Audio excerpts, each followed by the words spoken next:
नित्य चर्चा में स्कंद 5 कर रहे हैं, ठीक है। अध्याय 4, स्कंद 5 अध्याय 4, ठीक है। अध्याय 4 है महाराजा भगवान ऋषभ देव के चरित्र के बारे में, ठीक है। श्लोक संख्या 3 तक हमने किया हुआ है पिछले क्लासों में, और अब हम आज चौथे श्लोक से यानी कि श्लोक संख्या 4 से हम आगे करेंगे, ठीक है। तो तीसरे श्लोक में बताया गया कि किस 3 श्लोक तक महाराज ऋषभ देव के गुणों के बारे में बताया गया। महाराज भगवान के अवतार हैं ऋषभ देव, तो उनके गुणों के बारे में बताया गया कि किस तरीके से वो सभी को प्रसन्न करने वाले, और क्यों उनका नाम उनके पिता नाभि ने ऋषभ रखा, क्योंकि ऋषभ का मतलब होता है समस्त लोगों में सर्वश्रेष्ठ।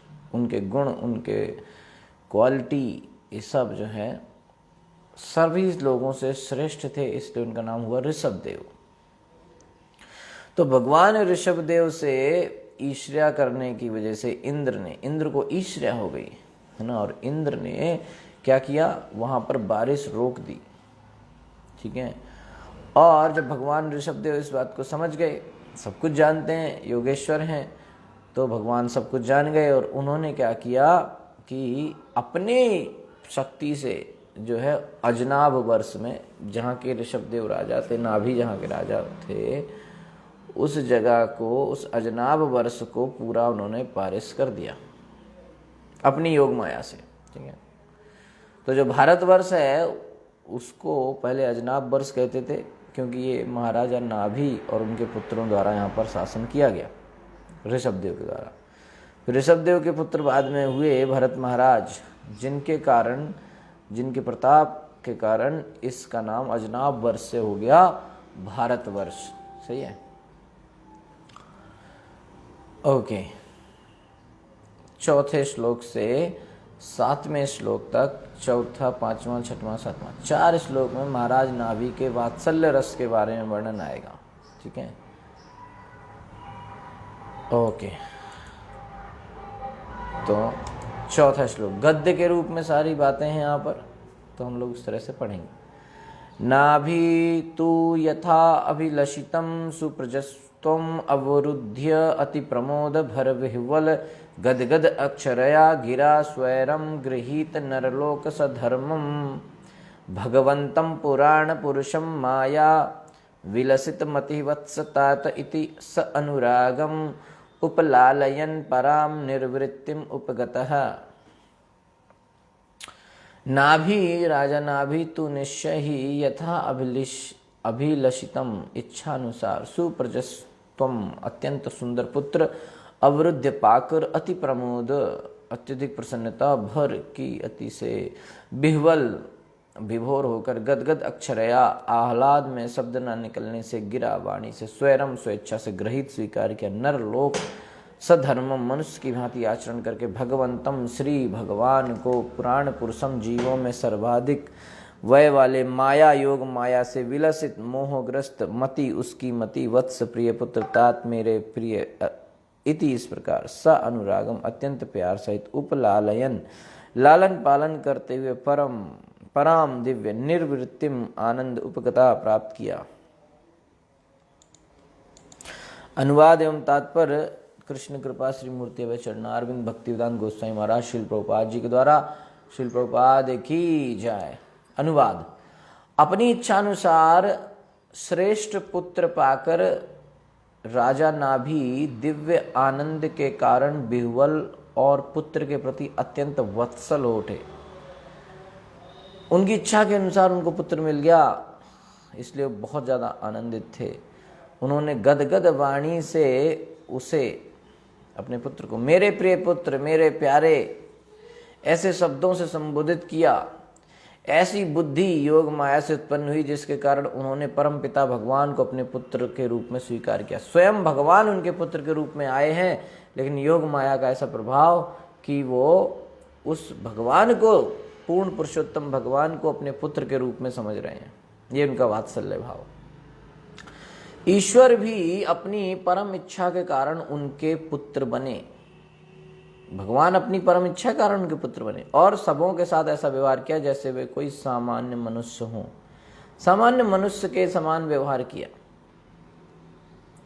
इस प्रकार वे अपने दिव्य पुत्र का बड़े ही लाड़ प्यार से लालन पालन करने लगे और वे दिव्य आनंद, हर्ष तथा भक्ति से भाव विभोर हो गए। कौन? महाराज नाभि। क्यों? क्योंकि उनके पुत्र के रूप में उनको भगवान प्राप्त हुए थे। उनका नाम हुआ भगवान ऋषभदेव। तो यहाँ माया शब्द का प्रयोग मोह के अर्थ में हुआ है। भगवान को अपने पुत्र रूप में पाकर महाराज नाभि सचमुच मोहग्रस्त थे, किंतु यह मोह कैसा मोह था? यह दिव्य मोह था। यह मोह आवश्यक है, क्योंकि बिना इसके कोई क्यों परम पिता को अपना पुत्र स्वीकार करने लगा। ऐसा मोह होना आवश्यक है। भगवान अपने एक भक्त के पुत्र रूप में वैसे ही प्रकट होते हैं जिस प्रकार श्री कृष्ण नंद महाराज और यशोदा के पुत्र रूप में प्रकट हुए थे। वैसे ही ये भक्त अपने पुत्र को भगवान रूप में कभी भी नहीं सोच सकते। ऐसे भक्त होते हैं, इनको पुत्र ही दिखता है, इनको भगवान नहीं दिखते। वो क्यों? क्योंकि ऐसा करने से पितृ प्रेम में बाधा उत्पन्न होती है। तो जो माता पिता का जो प्रेम है उसमें उनको भगवान नहीं दिखते वो, क्योंकि अगर वो भगवान के रूप में देखने लगेंगे तो माता पिता जैसे प्रेम नहीं कर सकते उनको। क्योंकि माता पिता को अपने बच्चे को खिलाना रहता है, डांटना रहता है, उससे काम कराना रहता है ना, उसको नहलाना धुलाना, उसकी रक्षा करना, ये सब माता पिता का भाव रहता है। तो अगर वो ये देख लेंगे तो भगवान है, तो थोड़ी ना उसको बांध पाएंगे रस्सी से, उसको खिला पाएंगे। उनके दिमाग में ये बैठ गया तो भगवान है, तो उसकी आरती करने लगेंगे। तो जो वात्सल्य प्रेम भगवान और भक्तों के बीच में वात्सल्य भाव है वो नहीं स्थापित हो पाएगा। इसलिए ऐसे भक्त जो है उनको भगवान के रूप में नहीं देख पाते, वो उनको अपने पुत्र के रूप में ही देखते हैं। विदितानुरागमा पौर प्रकृति जनपदो राजा नाभिरात्मजम समय सेतु रक्षायाम अभिषिच्य ब्राह्मणेषुपनिधाय सह मेरुदेव्या विशालायां प्रसन्न निपुणेन तपसा समाधि योगेन नर नारायणाख्यं भगवन्तं वासुदेवम् उपासीनः कालेन तन्महिमानमवाप। विदित भली भांति ज्ञात अनुरागम लोकप्रियता आपौर प्रकृति समस्त नागरिकों तथा प्रशासकों के बीच जनपद सामान्य जनों की सेवा की इच्छा से राजा नाभि आत्मजम अपने पुत्र को समय सेतु रक्षायाम धार्मिक जीवन के वैदिक नियमों के अनुसार जनता की रक्षा करते हुए अभिषिच्य राज्याभिषेक करके ब्राह्मणेषु ब्राह्मणों को उपनिधाय सौंप कर साथ मेरुदेव अपनी पत्नी मेरुदेवी के साथ मेरुदेवी विशालायाम बद्रिकाश्रम में प्रसन्न निपुणे ने अत्यंत संतोष एवं निपुणता के साथ रहते हुए तपस्या से समाधि योगेन पूर्ण समाधि से नर नारायण नामक भगवंतम भगवान वासुदेवम श्री कृष्ण को उपासना करते हुए कालेन कालक्रम से महिमामय धाम बैकुंठ लोक को अवाप प्राप्त किया। राजा नाभि ने समझ लिया था कि उनका पुत्र ऋषभदेव नागरिकों, प्रशासकों तथा मंत्रियों में अत्यंत लोकप्रिय है, अतः उन्होंने वैदिक धर्म पद्धति अनुसार जनता की रक्षा के उद्देश्य से अपने पुत्र को संसार के सम्राट के रूप में अभिषिक्त कर दिया, राजा बना दिया और उसे विद्वान ब्राह्मणों के हाथों में सौंप दिया जो शासन चलाने में उसका मार्गदर्शन कर सकें। विद्वान ब्राह्मण लोग राजा का मार्गदर्शन किया करते थे शासन चलाने में। फिर महाराज नाभि अपनी पत्नी मेरु देवी के साथ हिमालय पर्वत स्थित बद्रिकाश्रम में चले गए और वहां पर अत्यंत प्रसन्नता पूर्वक एवं निपुणता के साथ तपस्या में लग गए। पूर्ण समाधि में उन्होंने कृष्ण के ही अंशरूप भगवान नर नारायण की उपासना की, अतः कालक्रम में महाराज नाभि को वैकुंठ प्राप्त हुआ। जब महाराज नाभि ने देखा कि जनता तथा राज्य अधिकारियों के बीच उनका पुत्र ऋषभदेव अत्यंत लोकप्रिय हो गया है, तो उन्होंने उसे राज्य सिंहासन पर आसीन करने का निश्चय कर लिया। साथ ही वे अपने पुत्र को बुद्धिमान ब्राह्मणों के हाथों में सौंपना चाहते थे। इसका तात्पर्य यह हुआ कि राजा को बुद्धिमान ब्राह्मणों की देखरेख में वैदिक नियमों के अनुसार राज्य करना होता था, जिससे वे मनुस्मृति तथा इसी प्रकार के वैदिक शास्त्रों के अनुसार सलाह दे सकें। तो राजा का यह कर्तव्य है कि वह वैदिक नियमों के अनुसार शासन चलाए। वैदिक नियमों के अनुसार समाज 4 वर्गों में विभाजित है, ब्राह्मण, क्षत्रिय, वैश्य तथा शूद्र। चातुर्वर्ण मया सृष्टा गुण कर्म विभाग से भगवान गीता में बताए हैं।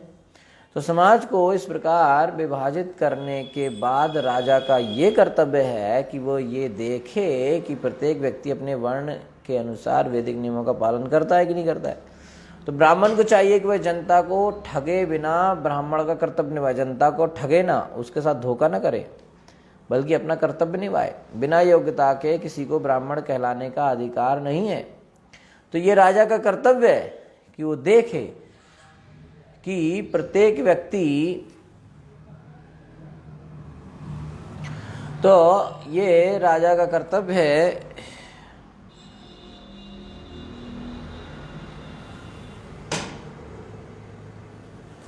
कि वो देखे कि प्रत्येक व्यक्ति नियमानुसार अपना व्यावसायिक कर्तव्य निभाए। जिसका जो नियम है, जो व्यवसाय है, जो उसका कर्तव्य है, सब लोग कर रहे नहीं कर रहे, राजा की ड्यूटी है। साथ ही जीवन के अंत में वैराग्य अनिवार्य है। तो पृथु महाराज के सेक्शन में हमने देखा कि राजा का कर्तव्य कितना अच्छे से वहां पे वर्णन किया गया था। ठीक है, तो अंत में और राजा मतलब राजा का काम है कि आप सारे प्रजा को आध्यात्मिक प्रगति में भी बढ़ाओ, उनको सुरक्षा भी दो और उनका जो रहने का, खाने का, ये सब व्यवस्था भी राजा बनाए। ये राजा का काम है। सबसे बड़ा काम है कि वो उनको भक्ति में लगाए, उसकी प्रजा भक्त बने और जीवन के अंत में वैराग्य ले ले, ये अनिवार्य है। महाराज नाभि राजा रहते हुए भी गृहस्थ जीवन से विरक्त हो गए और अपनी पत्नी के साथ हिमालय में बद्रिकाश्रम चले गए, जहां नर नारायण विग्रह की उपासना की जाती है। प्रसन्न निपुणे ने तपसा, यहाँ पे शब्द आ रहे हैं। इन शब्दों से सूचित होता है कि राजा ने अत्यंत प्रसन्नता पूर्वक तथा पटुता के साथ सभी प्रकार की तपस्याएं करी। सम्राट होते हुए भी अपने सुविधामय जीवन का परित्याग करने में उन्हें कोई कठिनाई नहीं हुई। बद्रिकाश्रम में कठिन तपस्या करते हुए भी वे परम प्रसन्न थे और सारा कार्य दक्षता पूर्वक करते रहे। तो इस प्रकार कृष्ण भावनामृत समाधि योग में पूर्ण निमग्न रहकर और सतत वासुदेव कृष्ण का ध्यान करते हुए महाराज नाभि ने जीवन के अंतिम काल में सफलता प्राप्त की और बैकुंठ लोक को भेज दिए गए। तो तमाम बड़े बड़े राजा इस तरह से किया करते थे। जीवन के अंत में सही समय पर अपने पुत्र को राजा बना के वो लोग जो हिमालय वगैरह चले जाया करते थे। ठीक है, तो सतयुग में या उन समय में बद्रिकाश्रम जाया करते थे लोग। ठीक है ना, तो वहाँ जाके नर नारायण ऋषि जो विग्रह हैं भगवान के, उनकी पूजा अर्चना करते थे, वहीं तपस्या करते थे और बैकुंठ को जाते थे। ध्रुव महाराज के प्रसंग में भी हमने सुना, वो भी गए। उस समय सभी लोग बद्रिकाश्रम जाया करते थे। तो यही वैदिक जीवन की पद्धति है कि मनुष्य को जन्म मृत्यु के चक्र से छूटकर घर लौट जाना चाहिए। घर माने कहाँ, यानी कि वापस भगवत धाम, भगवान के धाम चले जाना चाहिए। ये जन्म मृत्यु खत्म कर देना चाहिए। तो इस प्रसंग में तन्महिमानम अवाप, ये शब्द बड़ा अत्यंत महत्वपूर्ण है। तो इसके संबंध में श्रीधर स्वामी का कहना है कि महिमा का अर्थ जीवन से मुक्ति है। अतः हमें इस जीवन में ऐसे कर्म करने चाहिए कि इस शरीर को त्यागने के बाद हम जन्म मरण के बंधन से मुक्त हो सकें। ऐसे कर्म हम करें, यही जीवन मुक्ति कहलाती है। श्रीवीर राघवाचार्य लिखते हैं कि छांदोग्य उपनिषद में जीवन मुक्त अर्थात इस शरीर में ही जो हो चुका है, उसे 8 लक्षण उसके बताए गए। जो जीवन मुक्त हो चुका है इसी शरीर में, उसके 8 लक्षण बताए गए हैं। पहला लक्षण है अपहत पापा, माने कि अब हमको लगता है कि अगर हम कौन जीवन मुक्त हो चुका है, उसके लिए ये टेस्ट है। हम चेक कर सकते हैं अपने ऊपर कि हम जीवन मुक्त हुए कि नहीं। अपहत पाता, ये पहला लक्षण है। क्या? अपहत पाप, अर्थात वह समस्त पाप कर्मों से मुक्त रहता है। जब तक मनुष्य माया के चंगुल में रहता है, वह पाप कर्म में लगा रहता है, कुछ ना कुछ पाप होंगे। भगवत गीता में ऐसे मनुष्यों को दुष्कृतिना कहा गया है, जिसका अर्थ है कि वे सदैव पाप कर्म में लगे रहते हैं। जो जीवन मुक्त है वह कभी पाप नहीं करता। व्यभिचार, मद्यपान, मांसाहार तथा द्यूत क्रीड़ा, ये ही पाप कर्म है। ये सब पाप कर्म है, इसमें लगा हुआ व्यक्ति मुक्त नहीं माना जाएगा, है ना। तो जो लोग नशा करते हैं और फिर भी समझते हैं कि वो बहुत अच्छे भक्त हैं, तो ऐसा नहीं है, वो जीवन मुक्त नहीं हो सकता। जो नशा कर रहा है या जो मांसाहार कर रहा है ना। तो कई लोग बहुत ज़्यादा भाव का प्रदर्शन करते हैं कि रोते हैं, नाचते हैं, गाते हैं, ये है, सब करते हैं, लेकिन फिर भी उनसे चाय कॉफ़ी नहीं छोड़ी जाती, नशा फिर भी करते हैं। तो भांग, कई लोग भांग खाते हैं, गांजा, अफीम, इस तरह की चीज़ें करते हैं, है ना। तो वैसे तो देखने में लगता है कि बहुत बड़े भक्त हैं, मंदिर में जाते ही रोने लगते हैं, आधी रात को निकल के चले जाते हैं कहीं जंगलों में, है ना, लेकिन चाय नहीं छोड़ पाते, कॉफ़ी नहीं छोड़ पाते, मसाला नहीं खाना बंद करते हैं। तो इस तरह से समझना चाहिए कि व्यभिचार करना, मद्यपान करना, मांसाहार करना, नशा, जुआ, द्यूतम क्रीड़ा, है ना, द्यूतम पानम स्त्रिया सूना, ये सब पाप कर्म है। जीवन मुक्त का 8 लक्षण यहाँ बता रहे हैं वीर राघवाचार्य की कमेंट्री से श्रील प्रभुपाद जी। पहला है अपहत पापा, यानी कि वो समस्त पाप कर्मों से मुक्त रहता है। दूसरा लक्षण है विजर, अर्थात उसे वृद्धावस्था के कष्ट नहीं भोगने पड़ते, बुढ़ापे के कष्ट उसको नहीं मिलेंगे। तीसरा लक्षण है विमृत्यु, अर्थात वह मनुष्य जो अपने आप को इस प्रकार तैयार करता है कि वह आगे और कोई शरीर धारण नहीं करता, क्योंकि इनकी मृत्यु होनी ही है। दूसरे शब्दों में वह जन्म मरण के चक्र से छूट जाता है। ये तीसरा लक्षण है विमृत्यु, यानी कि वो उसको अगला जन्म नहीं मिलेगा, ठीक है, और कोई शरीर धारण नहीं करेगा वो। चौथा लक्षण है विशोक, अर्थात वह भौतिक शोक तथा हर्ष के प्रति उदासीन रहता है, न्यूट्रल रहता है, उदासीन रहता है भौतिक शोक तथा हर्ष के प्रति। भौतिक जीवन में जो दुख आते हैं या खुशियां आती हैं, इनके प्रति वो उदासीन रहता है। ये समझना है, ये देखना है कि सिर्फ वो कृष्ण की बातों से प्रसन्न होगा, भौतिक सुख सुविधाओं से, भौतिक चीज़ों से वो उदासीन रहता है उनके प्रति। कुछ भी हो गया कोई फर्क नहीं पड़ता, न सोचती न कांक्षती, मतलब कुछ बहुत बड़ी बात हो गई घर में, उसको कोई फर्क नहीं पड़ता, कोई बहुत बुरी बात हो गई घर में, उसको कोई फर्क नहीं पड़ता, उदासीन रहता है। पांचवा लक्षण है विजिघत्स, जिसका अर्थ है कि उसे भौतिक सुख की कामना नहीं रहती, कोई भौतिक सुख की इच्छा नहीं है। छठवां लक्षण है अपिपाता, अर्थात वह अपने परम प्रिय ईश्वर श्री कृष्ण की भक्ति के अतिरिक्त और कुछ नहीं करना चाहता। यह है अपिपाता, यानी वो कृष्ण की भक्ति के अलावा और उसे कुछ नहीं करने का मन होता। सप्तम लक्षण, सातवां लक्षण है सत्य कामा, जिसका अर्थ है कि उसकी समस्त आकांक्षाएं परम सत्य श्री कृष्ण की ओर उन्मुख होती हैं, सारी इच्छाएं कृष्ण की तरफ ही हैं। वह सत्य संकल्प होता है, उसकी समस्त कामनाओं को पूरा करने वाले श्री कृष्ण हैं।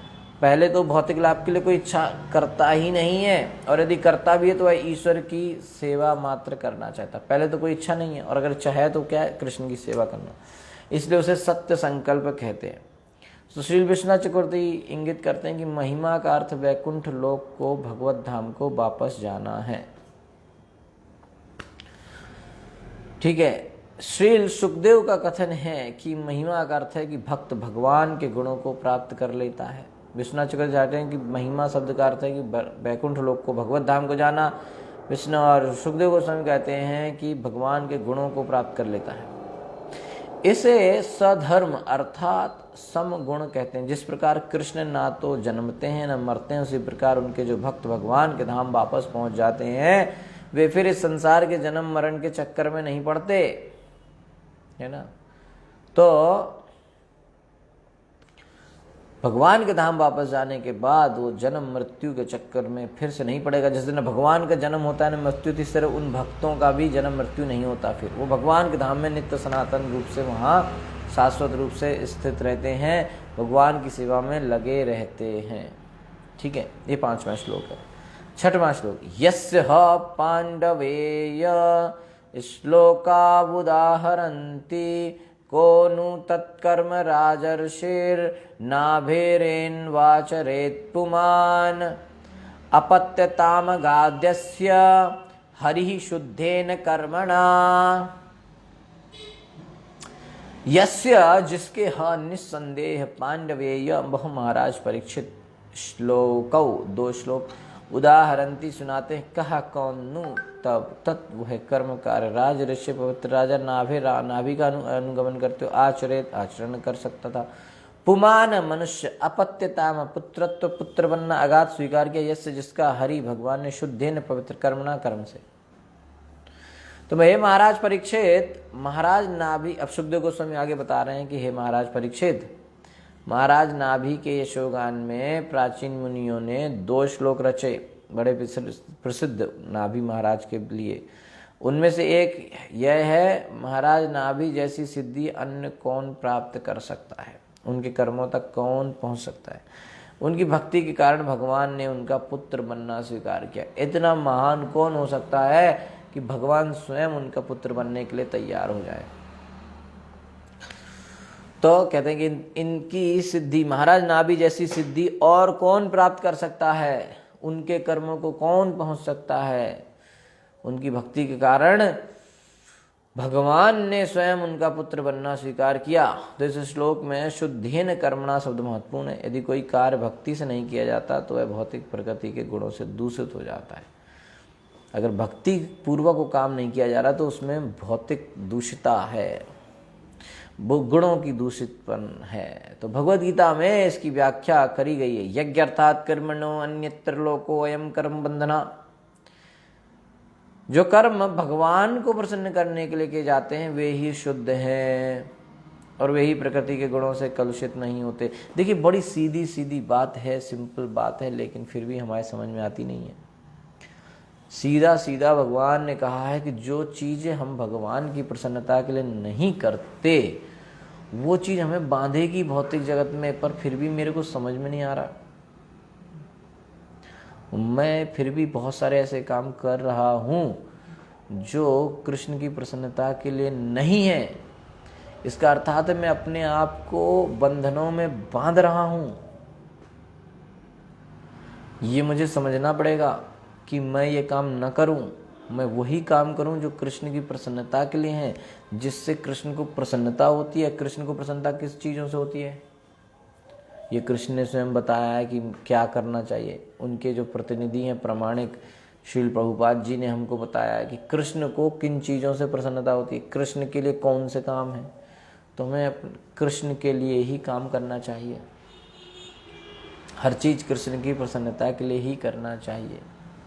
क्योंकि जो काम कृष्ण की प्रसन्नता के लिए नहीं किया गया, कोई सा भी काम है आप कर रहे हैं, है ना, कोई सा भी काम आप कर रहे हैं, अगर वो कृष्ण की प्रसन्नता के लिए नहीं हो रहा है तो वो बांधेगा, वो भौतिक बंधन का कारण बनेगा। यज्ञ अर्थात कर्मणो अन्यत्र लोको अयम कर्म बंधना। जो कर्म भगवान को प्रसन्न करने के लिए किए जाते हैं वे ही शुद्ध हैं बस, और वे ही प्रकृति गुणों से कलुषित नहीं होते, भौतिक गुणों से ऊपर हैं, हटे हैं। अन्य सभी कर्म सतो रजो तथा तमो गुणों द्वारा दूषित हो जाते हैं। कहीं ना कहीं सभी कामों में सतोगुण रजोगुण तमोगुण का कंटेमिनेशन है, वो दूषित हैं। हमारी सारी क्रियाएं दूषित हैं। जैसे ही हम कोई काम करते हैं अपने जीवन में और हमारे दिमाग में, हमारे चेतना में ये भाव है कि इससे मुझे ये फायदा होगा, मैं अपने फायदे के लिए कर रहा हूँ, इस फायदे के लिए कर रहा हूँ, वैसे ही वो काम भौतिक गुणों से दूषित हो जाता है और हम भी भौतिक गुणों के कंट्रोल में आ जाते हैं। और जैसे ही हम ये सोचते हैं कि ये काम तो मैं कृष्ण की प्रसन्नता के लिए कर रहा हूँ, कृष्ण के आनंद के लिए कर रहा हूँ, वैसे ही वो काम जो है तीनों गुणों से मुक्त हो जाता है और हम भी तीनों गुणों से मुक्त होकर काम करते हैं। ये समझना है। तो हर काम हम कृष्ण की प्रसन्नता के लिए करें, है ना। अभी 1-2 दिन पहले प्रभुपाद जी का एक कोट शेयर किया गया था, जिसमें प्रभुपाद जी कहते हैं कि अगर आप जॉब कर रहे हैं तो करिए, क्या दिक्कत है, आप कृष्ण के लिए करिए। आप पढ़ाई कर रहे हैं, जॉब कर रहे हैं, बिजनेस कर रहे हैं, कृष्ण के लिए कीजिए। उससे जो मिल रहा है उसको कृष्ण की सेवा में लगाइए, है कि नहीं। तो अन्य सभी कर्म सतोगुण तथा रजोगुण तथा तमोगुणों के द्वारा दूषित हो जाते हैं। इंद्रियों की तुष्टि के लिए किए जाने वाले समस्त भौतिक कर्म संदूषित होते हैं। सारा चीज दूषित है, कंटेमिनेटेड है। जो भी हम अपनी इंद्रियों की तुष्टि के लिए करते हैं वो सब कंटेमिनेटेड है, सब दूषित है। जो खाना हमने अपने अपने भाव से बनाया कि मुझे ये पसंद है, मैं ये खाऊंगा, आज मुझे ये मन कर रहा है खाने का, वो सब दूषित है, क्योंकि अपनी इंद्रिय भोग के उसमें विचार आ गया, इंद्रियों की तुष्टि का विचार आ गया। पर जो चीज़ हम कृष्ण की प्रसन्नता के लिए खाना बनाते हैं, कृष्ण को भोग लगाने के लिए, आज कृष्ण को ये भोग लगाएंगे, आज कृष्ण को ये चीज़ खिलाएंगे, उस कृष्ण सेवा के भाव से, कृष्ण के आनंद और कृष्ण की तुष्टि के विचार से जो हमने खाना बनाया है वो शुद्ध होता है, वो 3 गुणों से संदूषित नहीं होता। तो इंद्रियों की, शिल प्रभुपाद जी बता रहे हैं कि इंद्रियों की तुष्टि के लिए किए जाने वाले समस्त भौतिक कर्म संदूषित होते हैं, किंतु महाराज नाभि ने ऐसा कोई दूषित कर्म नहीं किया। यहाँ तक कि यज्ञ के समय भी उन्होंने दिव्य कर्म ही किए थे, इसलिए उन्हें पुत्र रूप में भगवान की प्राप्ति हुई। स्वयं भगवान उनके पुत्र के रूप में आ गए। ब्रह्मण्य अन्य कुतानाभे विप्रा मंगल पूजिता यस्य ब्रह्मर्षि यज्ञेशं दर्शयामासुरोजसा। ब्रह्मण्य ब्राह्मण भक्त अन्य कोई दूसरा कुता कहाँ है? नाभे, महाराज नाभि के अतिरिक्त विप्रा ब्राह्मण समुदाय मंगल पूजिता भलीभांति उपासित एवं तुष्ट। यस्य जिसका बर्हिषि यज्ञ स्थल में यज्ञ ईशम समस्त यज्ञों के भोक्ता श्री भगवान दर्शयाम आसु दर्शन कराया, ओजसा अपनी ब्रह्म शक्ति से। तो दूसरी स्तुति इस प्रकार है, 2 स्तुति, उनकी स्तुति में 2 श्लोक बोले गए, एक ये और दूसरा यहाँ पे बताया जा रहा है, ठीक है ना। महाराज नाभि से बढ़कर ब्राह्मणों का उपासक भक्त कौन हो सकता है? क्योंकि राजा ने योग ब्राह्मणों को पूजा से पूर्णतः संतुष्ट कर दिया था, इसलिए अपने ब्रह्म तेज से उन्होंने महाराज नाभि को भगवान नारायण का साक्षात दर्शन करा दिया। तो 2 उनकी महाराज नाभि के, जो सुखदेव गोस्वामी कहते हैं कि महाराज नाभि के यशोगान में मुनियों ने 2 श्लोक गाए हैं, रचे हैं। एक श्लोक तो ये था कि महाराज नाभि जैसी सिद्धि और कौन प्राप्त कर सकता है? को नु तत्कर्म राजर्षेर नाभेर वाचरेत पुमान अपत्यताम गाद्यस्य हरिशुद्धेन कर्मणा। ये 2, एक श्लोक ये है कि महाराज नाभि जैसी सिद्धि और कौन प्राप्त कर सकता है, उनके कर्म तक कौन पहुंच सकता है। उन्होंने तो अपनी भक्ति के ऐसी शुद्ध भक्ति करी कि उसके कारण भगवान स्वयं उनके पुत्र बन गए। उनके पुत्र बनना भगवान ने स्वीकार किया।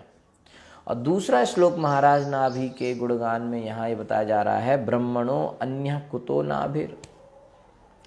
महाराज नाभि से बढ़कर ब्राह्मणों का उपासक, ब्राह्मणों की भक्ति करने वाला और कौन हो सकता है? नाभिर विप्रा मंगल पूजिता, ऐसा कौन हो सकता है? और यस्य ब्रह्मर्षि यज्ञेशम दर्शयामा सुरोजसा। चूँकि राजा नाभि ने योग ब्राह्मणों को पूजा से पूर्णतया संतुष्ट कर दिया था, इसलिए अपने ब्राह्म तेज से उन्होंने महाराज नाभि को भगवान नारायण का साक्षात दर्शन करा दिया। ये दूसरा श्लोक उनकी स्तुति में ऋषियों ने, मुनियों ने रचा था। तो यज्ञोत्सव के कार्य में लगे पुरोहित सामान्य कोई ब्राह्मण नहीं थे। जो यहाँ पे यज्ञ हो रहा था महाराज नाभि का, ये कोई सामान्य ब्राह्मण नहीं थे। वे इतने शक्तिशाली थे कि अपनी स्तुति से भगवान को प्राकट्य करा सकते थे। इतने शक्तिशाली ब्राह्मण थे कि अपनी ऐसी स्तुति करी कि भगवान स्वयं प्रकट हो गए। इस प्रकार से महाराज नाभि को ईश्वर के साक्षात दर्शन हो सके। जब तक कोई वैष्णव न हो वह भगवान को बुला नहीं सकता। ईश्वर किसी प्रकार का आमंत्रण स्वीकार नहीं करते। इसलिए पद्म पुराण में कहा गया है, षट कर्म निपुणो विप्रो मंत्र तंत्र विशारदा अवैष्णव गुरुर्न स्याद् वैष्णवा स्वपचो गुरु।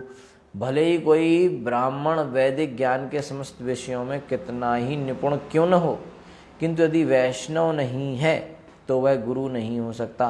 किंतु यदि स्वपच चांडाल भी वैष्णव है तो वह गुरु बन सकता है। तो ये ब्राह्मण निश्चय ही वैदिक मंत्रों के उच्चारण में अत्यंत पटु थे। ये वे वैदिक अनुष्ठान कराने में भी दक्ष थे, और सबसे बड़ी विशेषता तो यह थी कि वे सभी वैष्णव थे। अतः अपने आत्मबल से वे भगवान का आह्वान करके अपने शिष्य महाराज नाभि को साक्षात दर्शन दिला सके। तो श्रील विश्वनाथ चक्रवर्ती ठाकुर ने ओजसा शब्द की टीका भक्ति के बल से की है। तो इस तरीके से जो है महाराज नाभि के वात्सल्य का वर्णन हुआ कि किस तरीके से उनका उनके पुत्र के प्रति प्रेम था, किस तरीके से उन्होंने महाराज नाभि को ऋषभदेव को अपना राजा बना दिया, है ना। उसका कारण था कि वो पहले तो सारे नागरिकों और मंत्रियों में बड़े प्रसिद्ध थे। कौन? ऋषभदेव। दूसरा, वो समय सेतु रक्षायाम, जो अपने वैदिक धर्म पद्धतियां हैं उनकी रक्षा करने में समर्थ थे। ठीक है।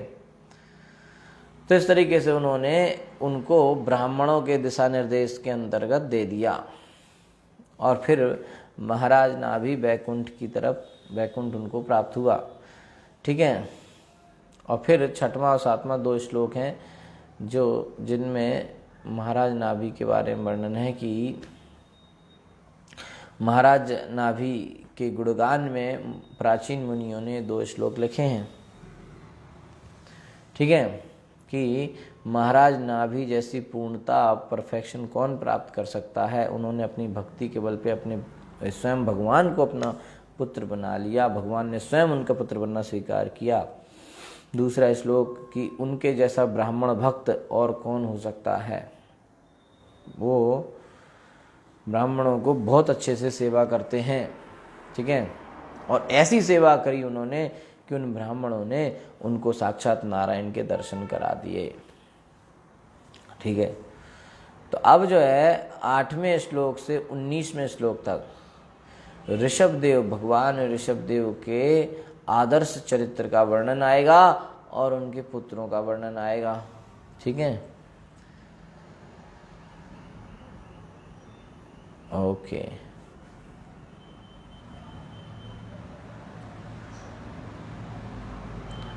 तो इसमें 19 श्लोक हैं बस। अब अगला जो सेक्शन है उसमें महाराज ऋषभदेव के चरित्र और उनके पुत्रों का वर्णन इस तरह से आएगा।